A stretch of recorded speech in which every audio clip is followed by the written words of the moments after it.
ನಮಸ್ಕಾರ, ಸ್ವಾಗತ. ನಾನು ಈ ಹನುಮನ ಒಂದು ವಿಶಿಷ್ಟ ಪೇಂಟಿಂಗ್ ಮಾಡಿದ್ದಿದೆ ಆಯಿಲ್ ಪೇಂಟ್ನಲ್ಲಿ. ಇದರ ಬಗ್ಗೆ ಇವತ್ತು ನಾನು ನಿಮಗೆ ಡೀಟೇಲ್ ಆಗಿ ಎಕ್ಸ್ಪ್ಲೈನ್ ಮಾಡ್ತೀನಿ. ಇಲ್ಲಿ ನಿಮಗೆ ಕಾಣುವಂಥದ್ದು ಧ್ಯಾನ ಮುದ್ರೆಯಲ್ಲಿ ಇರುವಂಥ ಹನುಮ. ಇದು ತುಂಬ ವಿರಳ ಮತ್ತು ವಿಶಿಷ್ಟ, ಯಾಕಂದರೆ ಎಲ್ಲೂ ಸಿಗ್ಲಿಕ್ಕಿಲ್ಲ ನಿಮಗೆ. ಒಂದು ಪದ್ಮಾಸನದಲ್ಲಿ ಕುಳಿತಿರುವಂಥ ಹನುಮ ಮತ್ತೆ ಒಂದು ಅಭಯಹಸ್ತ್ರದಲ್ಲಿ ನಮಗೆ ಆಶೀರ್ವಾದ ಮಾಡುವಂಥ ಹನುಮ ಎಲ್ಲೂ ನೋಡ್ಲಿಕ್ಕೆ ಸಿಗ್ಲಿಕ್ಕಿಲ್ಲ. ಬೇರೆ ಕಡೆ ತುಂಬ ವಿವಿಧವಾದ ಭಂಗಿಯಲ್ಲಿ ನೀವು ಹನುಮನ್ ನೋಡಿರ್ಬೋದು, ಆದರೆ ಇದು ಒಂದು ವಿಶಿಷ್ಟವಾದ ಒಂದು ಪೋಸ್ನಲ್ಲಿ ಇರುವಂಥ ಹನುಮಂತ. ಅದಕ್ಕೆ ನಾನು ಈ ಪೇಂಟಿಂಗ್ ಅನ್ನು ಮಾಡಿದ್ದಿದೆ. ಇಲ್ಲಿ ನೀವು ಕೇಳ್ಬೋದು, ಯಾಕಪ್ಪ ಬೇರೆ ಕಡೆ ನೋಡಿದ ಕಡೆ ನೀವು ಸಿಂಧೂರ ಹಚ್ಕೊಂಡಿದ್ದು ಎಲ್ಲ ನೋಡಿರ್ಬೋದು. ಇಲ್ಲಿ ತಿಲಕ, ನಾಮ, ಮುದ್ರೆಗಳು, ಹಾಗೆ ಇದು ಏನಪ್ಪ ಇದು ವಿಶೇಷ ಅಂತ ಕೇಳ್ಬೋದು ನೀವು. ಇದಕ್ಕೆ ನಮಗೆ ಒಂದು ಕತೆ ನೆನಪಿಗೆ ಬರ್ತದೆ. ಇದು ಒಂದು ಸಾಂದರ್ಭಿಕ ಒಂದು ನಡೆದಂಥ ಒಂದು ಸನ್ನಿವೇಶ. ಒಂದಿನ ಹನುಮ ರಾಮನಿಗೆ ದರ್ಶನ ಮಾಡಲಿಕ್ಕೋಸ್ಕರ ಆಸ್ಥಾನಕ್ಕೆ ಬರಬೇಕಾದ್ರೆ ಆಸ್ಥಾನದ ಮಧ್ಯ ಮಾರ್ಗದಲ್ಲಿ ಸೀತಾಮಾಯಿ ತಿಲಕ ಇಟ್ಕೋತಾ ಇರ್ತಾರೆ, ಸಿಂಧೂರದ ತಿಲಕವನ್ನು ಇಟ್ಕೋತಾ ಇರ್ತಾರೆ.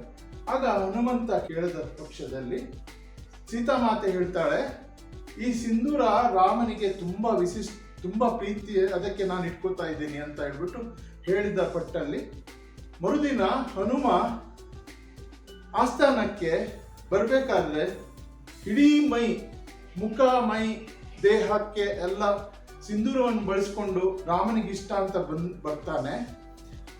ಅದನ್ನು ಕಂಡು ರಾಮ ಕೇಳ್ತಾನೆ, ಹನುಮ ಯಾಕಪ್ಪ ಹೀಗೆ ಅಂತ ಕೇಳಿದ ಪಟ್ಟದಲ್ಲಿ ಕೇಳಿದಾಗ ಸೀತಾಮಾತೆ ಏನಪ್ಪಾ ಅಂದ್ರೆ ನಡೆದಿದ್ದೆಲ್ಲ ಹೇಳಿದಾಗ ಶ್ರೀರಾಮ ಹನುಮನಿಗೆ ತಬ್ಬಿಕೊಳ್ತಾನೆ, ಪ್ರೀತಿಯಿಂದ ಮತ್ತೆ ವಿಶ್ವಾಸದಿಂದ ತಬ್ಬಿಕೊಳ್ತಾನೆ.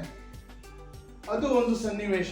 ಅದಕ್ಕೋಸ್ಕರ ಆ ನೆನಪಿಗೋಸ್ಕರ ಎಲ್ಲರೂ ಹನುಮನಿಗೆ ಒಂದು ಸಿಂಧೂರವನ್ನು ಲೇಪನ ಮಾಡ್ತಾರೆ. ಇದು ಒಂದು. ಹಾಗೆ ಮುಂದೆ ಈ ನಿಷ್ಠೆಯಿಂದ ಹನುಮ ಸೀತಾಮಾತೆ ಹತ್ರ ಚಿರಂಜೀವಿಯಾಗಿ ಉಳಿಯುವಂತ ಒಂದು ವರವನ್ನು ಪಡೀತಾನೆ. ಇರುವ ಹಾಗೆ ಹನುಮ ಸೂರ್ಯ ದೇವರ ಹತ್ರ ಅಷ್ಟ ವಿದ್ಯೆಗಳನ್ನು ಕಲಿತ್ಕೊಂಡು ವಜ್ರಕಾಯ, ದೇಹ ವಜ್ರದಂತೆ ವಜ್ರದ ಕಾಯ. ಈ ಹನುಮ ನಾನು ಯಾಕಪ್ಪ ಒಂದು ಬಲಿಷ್ಠವಾದ ಒಂದು ತುಂಬಾ ಒಂದು ಈಗ ನೀವು ನೋಡಿರ್ಬೋದು, ಮಸಲ್ಸ್ ಎಲ್ಲ ಡೆವಲಪ್ ಮಾಡಿಕೊಂಡು ಒಂಥರ ಹನುಮನಿಗೆ ಒಂದು ಅಂದರೆ ಈಗ ಬಾಡಿ ಬಿಲ್ಡಿಂಗ್ ಎಲ್ಲ ಮಾಡಿಕೊಂಡು ತೋರಿಸುವಂಥದ್ದು ಇದೆ. ಆದರೆ ನನ್ನ ಒಂದು ಭಾವನೆ ಮತ್ತು ನನ್ನ ಒಂದು ಇಮ್ಯಾಜಿನೇಷನ್ ಪ್ರಕಾರ ಮತ್ತೆ ತುಂಬ ಕಡೆ ಓದಿದ್ದು ಕತೆ ಕೇಳಿದ್ದು ಪ್ರಕಾರ ಹನುಮ ಈ ಥರ ಇರ್ಬೋದು ಅಂತ ಹೇಳ್ಬಿಟ್ಟು ನಾನು ಮಾಡಿದ್ದಿದೆ.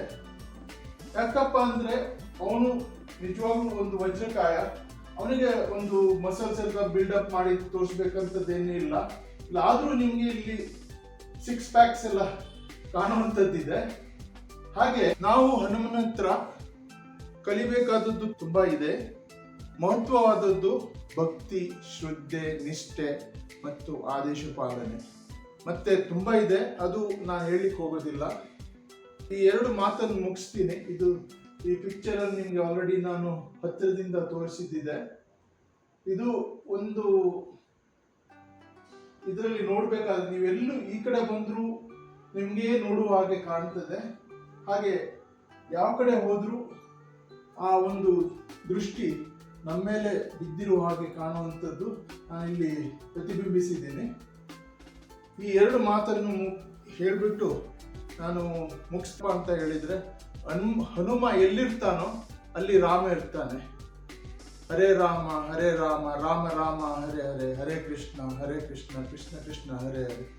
ಜೈ ಶ್ರೀರಾಮ್, ಜೈ ಹನುಮಾನ್. Thank you. ಮತ್ತೆ ನಾನು ಹನುಮನ ಹತ್ರ ಎಲ್ರಿಗೂ ಒಳ್ಳೆಯದಾಗಲಿ ಅಂತ ಹೇಳ್ಬಿಟ್ಟು ನಾನು ಪ್ರಾರ್ಥನೆ ಮಾಡ್ತೀನಿ. ಜೈ ಹನುಮಾನ್. Thank you.